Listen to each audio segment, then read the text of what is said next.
For today's video, tara samahan nyo ko magluto tayong pinakasimpleng ginisang adobong tilapia. Yan, base lang naman sa aking kaisipan. Tara, let's go para ma-prepare natin itong John. Pwede pala pitikin. Ba't nagpapakamahirap pa ako? Pwede naman palang pitikin Charles. Yan, at sa una, magpaano muna tayo? Magpainit tayo ng mantika sa kawali. Use oil yung aking ginamit. Excited na excited. Halatang gutom na eh. Yung nilagay na kaagad yung yung luya. Yan.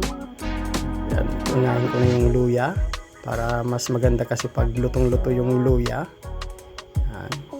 Kaya nga pala ginisa ko siya para lutong-luto yung mga sangkap niya bago ko siya i-adobo. Yan. May kanya-kanya naman tayong diskarte sa pagluluto. Yeah, ito base lang naman sa aking kaisipan. At ginisa ko muna. Mas maganda kasi daw yung lutong-luto yung kamatis. Yung request nga pala ng aking pamilya. Yan. Haluin lang natin. Yan, durug-durugin ko tong kamatis na to. Yan. Saka natin siya adobuhin mamaya. Yan. Para lutong-luto kasi yung Okay. Mas maganda yung lutong-luto. Isunod na rin natin tong sibuyas. Bali, hinuli ko nang nilagay yung sibuyas. At least, luto na yung luya, bawang at kamatis. At saka natin ilalagay na yung isdang tilapia. Yan, tara. Yan. Isa-isa ko nang nilagay. Saka natin lalagyan mamaya ng suka at toyo. May motor pa, paalis. Ayan. Diba? At least luto na yung parang luto siya sa gisa yung mga sangkap niya. Wala tayong isasawg dyan na masyado. Ay, wala tayong isasawg ngayon. Dahil wala tayong pagsawg. Simpleng lang. Adobo. Yan, nilagay ko na yung tangkay. Kasi nga pinitik ko lang hindi nahiwa sa pitik Charles. Yan, sinabay ko na suka at toyo. Yan. At nag-add na rin ako ng water. Yan. At mamaya magdadagdag rin ako dyan ng water ulit. Kasi request nila dapat may sabaw-sabaw daw yung adobo. Pagpasensya na yung boses ko at paos ng Valentine's. Cheers. Hintayin lang natin kumulo. Yan, para matimplahan na rin natin at malagyan na rin natin siya ng yan, paminta.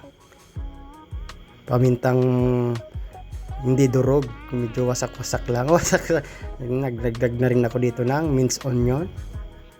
Tama ba? Yan. Para kapag kumulo, na yung niya. Lumikit na yung lasa sa Lumikit. Yan. Yan. Ayos. Diba? Simpleng adobo lang yan. Yan.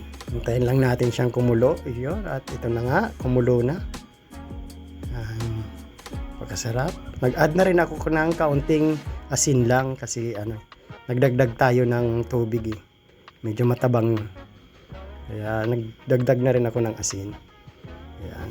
Haluin lang natin ng sa mga gilid-gilid lang para hindi madurog yung isda. Kasi malambot na rin yan Ayan. Ayan. Then may kulang pa. Lalagyan pa natin yan mamaya ng aji. Ayan.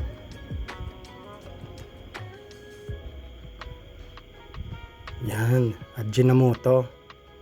Dahil wala si Magic Sarap, si Ajinomoto na muna. Ayan. Simplihan lang natin. Ayan. Medyo sa gilid-gilid lang at sa mga ako naghahalo. Kasi malapit na madurog yung isda Yan. Pero goods naman yan. Okay. Natin. Ayos. O, diba? Siyempre, habang nagluluto tayo, magpalipad na muna tayo. Let's go!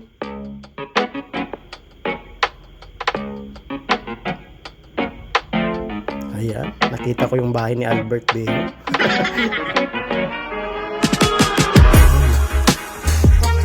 Ito nga pala yung bayan ko, San Isidro Labrador. Balik na naman tayo. Ano na? Baka masunog, kakadrone natin. Yan, kasi umalat, naglagay ako ng cheers lang. Hindi, mas masarap kasi may kaunting tamis talaga. Hindi naman talaga siya totally maalat. Ano ko lang naman, cheers lang. Yeah. So, maganda kasi mayroon nag-aagaw yung alat at tamis, nag-aagaw ng alat at tamis. Ano ba talaga? Yan. Sarap yan, lalong-lalo na i-try nyo yan, ganyan na simpleng luto lang. Yan. Sarap po yan, lalo pag nasa kanin na. Medyo mukhang Argentina na yung isda. Hindi pa naman. Okay pa naman. Goods pa naman. Yan. Pwede nyo rin nga pala yung i-try sa may mga gusto lang i-try na ganyan na luto. Base lang naman sa aking kaisipan yan. Ito na. Yan. Itong luto na yung ginisang adobong tilapia. Yan, napakasarap. Happy lunch time nga pala sa lahat. At maraming salamat sa panonood ng aking mga vlog. Salamat sa mga suporta. Thank you very much.